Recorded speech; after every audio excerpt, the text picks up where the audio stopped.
Un gusto saludarles. Bienvenidos a nuestro programa de Escuela Sabática Universitaria. Durante media hora usted y yo dialogaremos, comentaremos diferentes pasajes de las Sagradas Escrituras. El título de esta semana es La destrucción de Jerusalén. Título un poco fuerte, sin embargo, como encontramos en diferentes pasajes de las Sagradas Escrituras, en medio del dolor, del sufrimiento, incluso a veces en momentos de desobediencia, Dios extiende su mano para reconciliar al ser humano y darle esperanza de una mejor vida y recordarle de que Él siempre está al lado de uno para ayudarlo. Quédate con nosotros y si puedes visita también nuestro sitio de internet escuelasabaticauniversitaria.org. Bienvenido.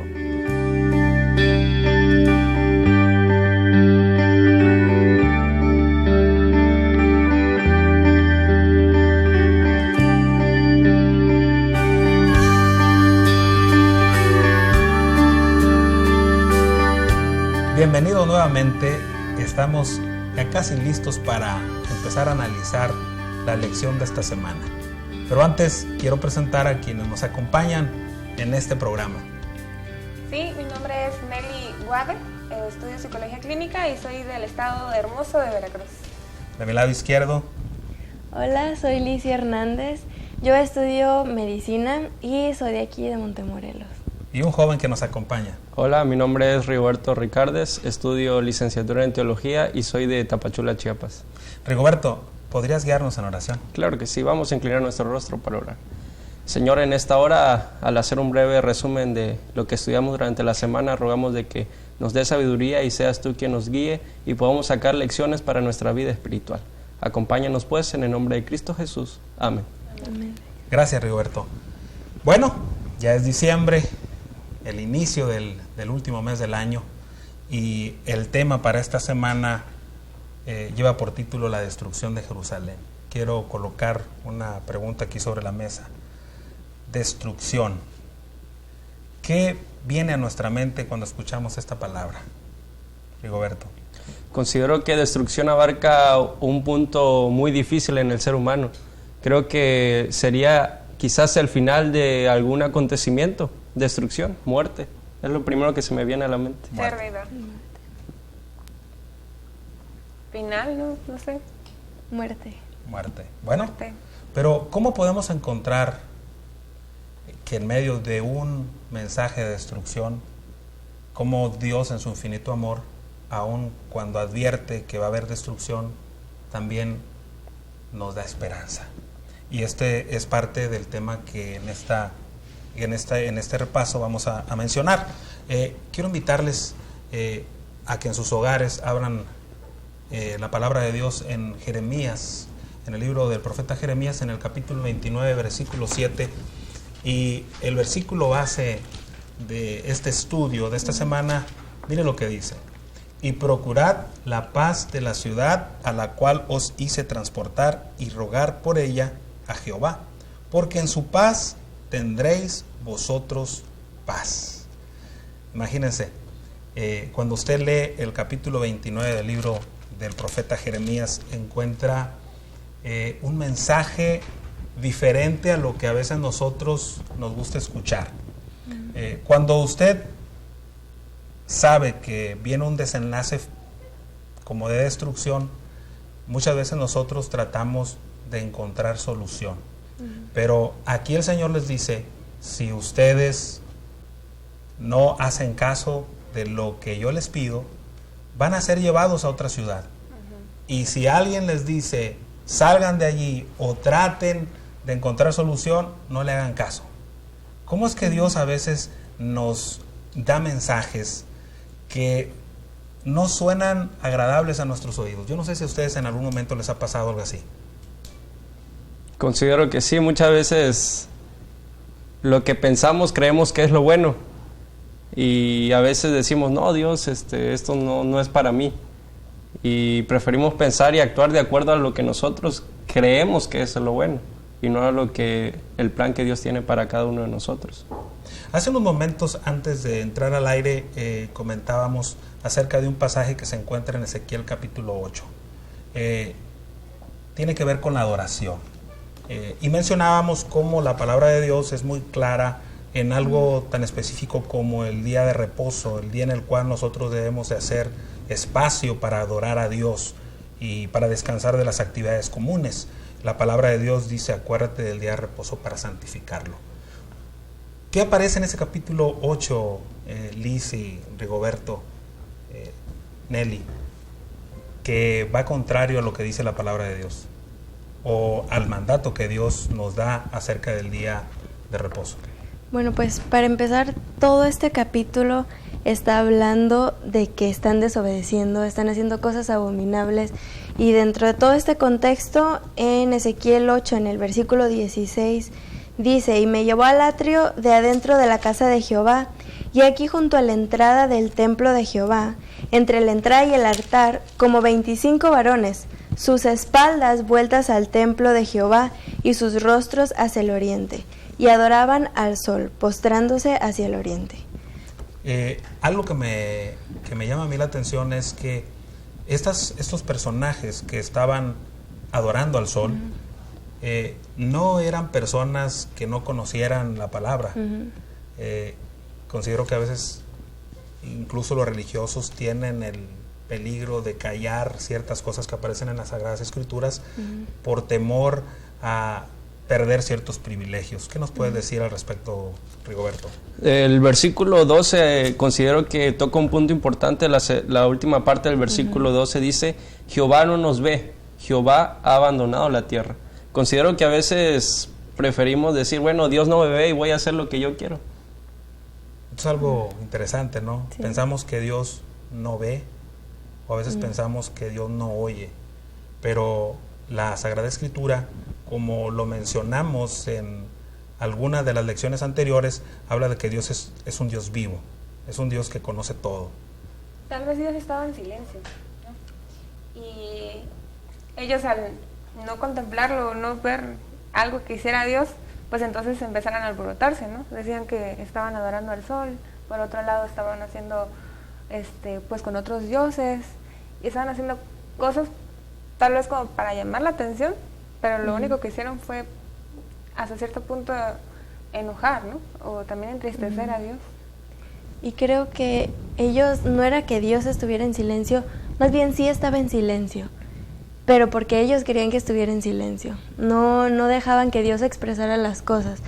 Tenemos ejemplos cuando Jeremías quiso hablar y decir las cosas que sucedieron, y lo metieron a una cisterna, por ejemplo. Entonces Jeremías daba lo que Dios le decía, pero ellos decían, no me gusta lo que está diciendo Dios, entonces te encerramos. Rigoberto, ¿tú crees Entonces que eso... es una manera de silenciar a Dios. ¿Tú crees que eso se vive en este tiempo, en pleno siglo XXI, con personas que leen mucho, que tienen instrumentos tecnológicos a la mano, donde puedes entrar a las redes sociales o a la internet y encontrar muchísima información? ¿Será que la gente de pronto cree que Dios no oye, cree que Dios no ve? Considero que sí, porque muchas veces atendemos consejos de amigos, de familiares, y pensamos que eso es lo correcto, y gente incluso que es estudiosa de la Biblia a veces pierde el rumbo, ¿no? O sea, el decir de que yo estudio la Biblia, pero tengo tanto conocimiento, pero no actúo de acuerdo a lo que Dios me dice en la Biblia. ¿Qué podrán ser cosas que de pronto nos desvían de lo que dice la Biblia? Algo que ustedes como jóvenes les toca ver. Creo que el ejemplo, más bien la presión de los demás puede ser.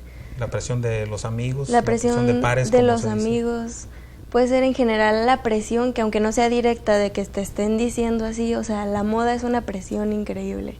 La moda, lo que dicen los medios, o sea, es una presión que aunque no es directa, no participas directamente con ella, también te está afectando y también te está haciendo actuar de manera diferente, solamente para ser parte de la mayoría, vamos a Entonces poner. nosotros sabemos lo que debemos de hacer, ¿no?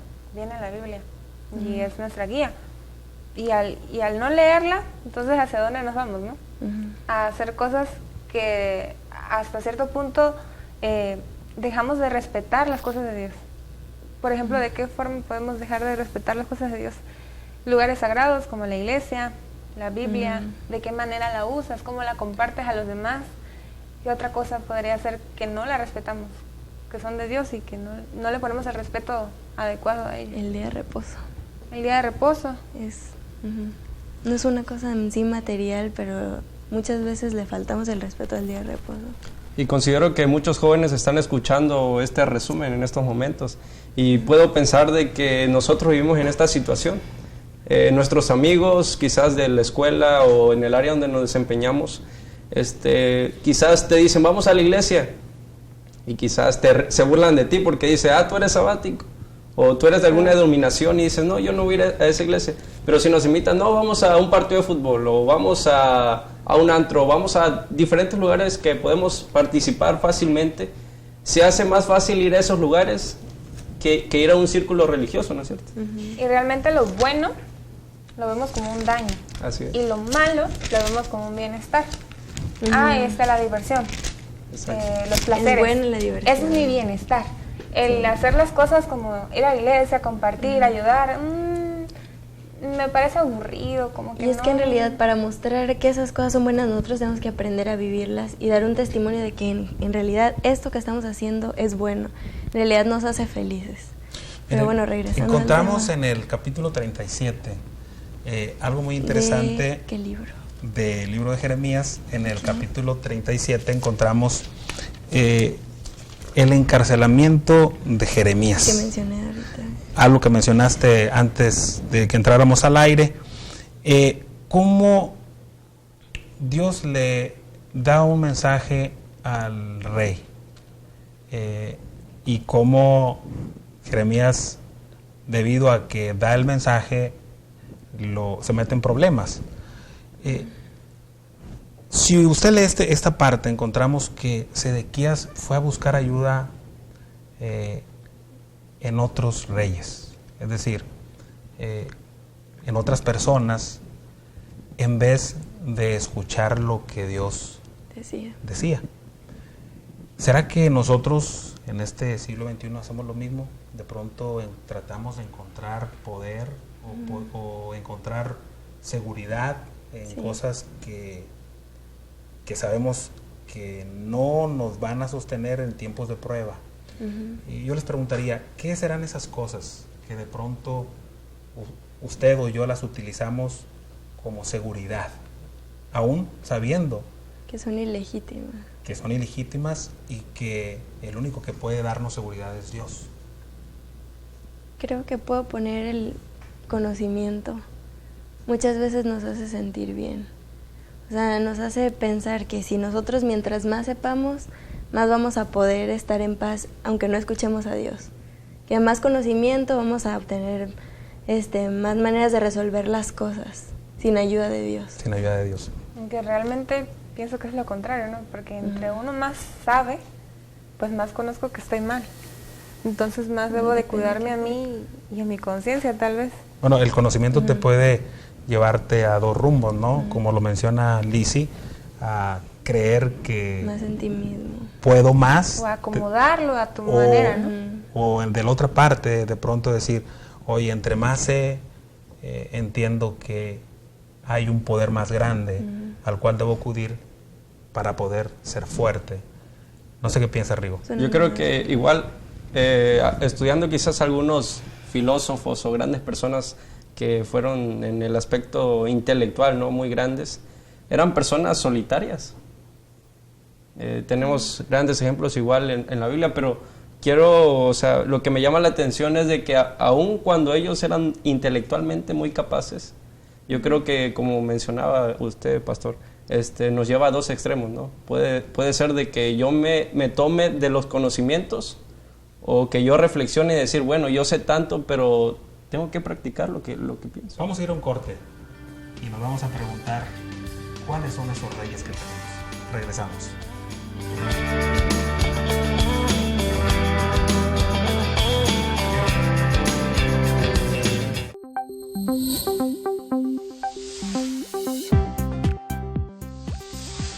La familia debe ser una experiencia positiva para todos sus miembros. El amor, la espiritualidad, la comunicación y la unión son ingredientes que ponen el punto clave en la vida de todos nosotros. Por eso te invito a que me acompañes a estar más en familia, un programa que te mostrará ejemplos prácticos de la vida familiar.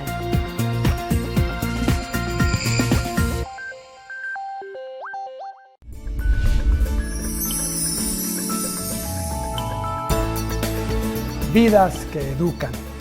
La vida es muy breve. Sin embargo, cuando se entrega a Dios, ocurren verdaderos milagros. Y quiero que me acompañe a escucharlos y a verlos. Vidas que educan. Serán muy bienvenidos a nuestro programa.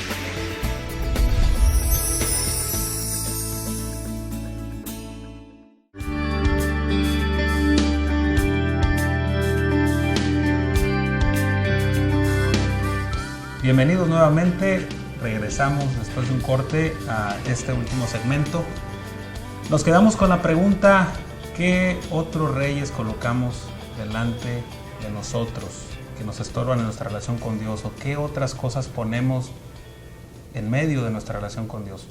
Así como Sedequías acudió al rey de Egipto, ¿a dónde acude a veces la gente? Mencionamos aquí que en algunos casos es el conocimiento. ¿Qué otro ejemplo podemos añadir a esto? Creo que quizás las redes sociales, ¿no? Prioridades. Okay. ¿Buscas amigos? Así es. ¿Te comunicas con ellos solamente o estás buscando ahí algo que pueda llenar algún vacío que hay? O a veces no haces nada, pero pues ahí estás. Tienes el tiempo. Así es. Alguna forma de éxito. Podemos buscarla por medio del trabajo, por medio de la escuela, pero nos queremos sentir exitosos para sentirnos bien. Okay. Ya lo habíamos mencionado en una lección pasada. Mencionamos que era la sabiduría, el sentirse con poder. Yo tengo un nivel académico o tal grado. Eso también podría ser algo, ¿no? Sí, el hombre trata de colocar su confianza en cosas que tal vez estén a tu alcance, ¿no? Y te olvidas de que Dios está ahí contigo siempre, ¿no? Él lo dice en su palabra: aquí yo estoy con vosotros todos los días hasta el fin del mundo, y no hacemos caso a lo que dice la Sagrada Escritura. Bueno, vamos a hablar de una carta. Yo no sé cuántos de ustedes les gustan las cartas. ¿Alguna vez han recibido alguna carta? Sí. ¿Cartas por correo, de amigos, por correo, por internet? Navidad. ¿Algún mensaje? Ahorita que ya se acercan. Se acerca la Navidad y sin duda vamos a intercambiar postales, tarjetas de buenos deseos para el año 2016 y de que todos pasemos una excelente Navidad. Bueno, en el capítulo 29 del libro de Jeremías, del profeta Jeremías, encontramos una carta. Como les mencionaba anteriormente, ¿quién no ha recibido una carta? Y en ella encontramos mensajes muy interesantes. Quisiera, después de que ustedes leyeron este pasaje, que nos comentaran algunas cosas importantes de este pasaje de la Escritura.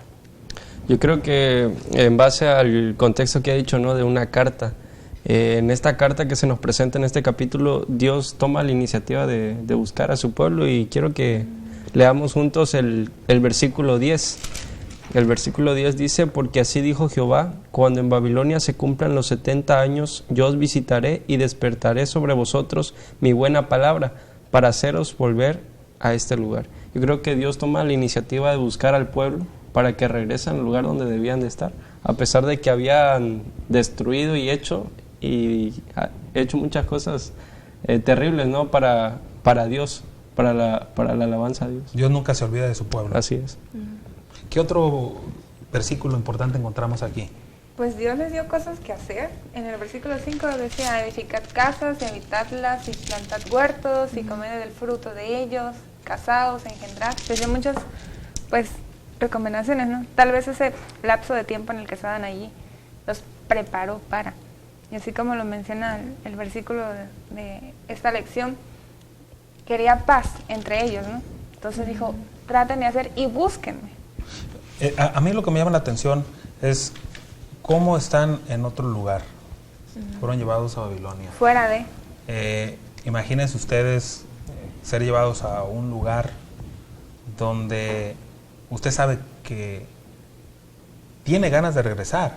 Es más, probablemente va en el camino y va añorando, recordando a la familia, sus amigos, etcétera, y de pronto llega a otro país, un lugar extraño, un lenguaje extraño, y de pronto el Señor dice, te vas a quedar. Como hace rato lo mencionábamos, en donde tenemos puesto nuestra fe. Decíamos en los amigos, en el poder, etcétera, ¿no? Y lejos, ¿dónde están los amigos? ¿Dónde está la familia? Entonces, ¿quién me queda, no? Me queda Dios. Entonces, ¿a quién puedo recurrir? Solamente a Él. Y yo creo que a veces la naturaleza del hombre, siempre es dejar lo bueno, quizás a veces hasta lo último, es decir, dejar a Dios cuando ya no tengo auxilio, ¿no? Ya cuando mis familiares, mis amigos ya no me pueden rescatar de ahí, es cuando quizás yo como persona no me empiezo a reflexionar y digo, bueno, Dios nunca me ha dejado. ¿Tú quieres mencionar un versículo, Alicia? Sí.